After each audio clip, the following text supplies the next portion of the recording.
वर्तमान बड़ खबर 3 डिग्री बढ़ी पारे तापमात्रा 12 तारीख बेलू लघुचाप संभावना दक्षिण पश्चिम बंगोपसागर और संलग्न अंचल उपरे आसंता 12 तारीख बेलू घूर्णिबलय किंबा लघुचाप सृष्टि होगा संभावना रही। मात्र यह अधिक घनीभूत हो अवपात रूप नेब कि नहीं से नहीं एबिठारु चित्र स्पष्ट होई नहीं। आगामी 2 सप्ताह पाणीपाग विभाग जारी करथिबा विस्तारित पूर्वानुमान संकेत मिली। संभाव्य लघुचाप प्रभाव में आसंता 18 रु 20 तारीख मध्य दक्षिण बंगोपसागर अंडमान और निकोबर रे दक्षिण पश्चिम मौसुमी प्रवेश करिपारे। विभिन्न मॉडल को विश्लेषण करी आकलन करा जायछि। चलित सप्ताह 14 तारीख शेष भाग में बंगोपसागर लघुचाप संभावना रही। 14 रु 21 तारीख भितर राज्य में वर्षा बढ़ी पारे।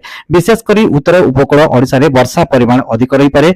ECMWF मॉडल को विश्लेषण करी कृषि पाणीपाग विभाग प्रोफेसर सुरेंद्रनाथ पशुपालक सूचना देइछन्ति। मे 10-11 तारीख बेलू दक्षिण पश्चिम दक्षिण केन्द्रीय बंगोपसागर रे एक दुर्बल मध्यम धरण लघुचाप सृष्टि हो पारे। यार प्रभाव में ओडिशार बड़ बात्या अपेक्षा कालबैशाखी वर्षा बिजुली घड़घड़ी सह समुद्र अशांत रहिबो और गुड़गुड़ी वृद्धि संभावना अधिक रही।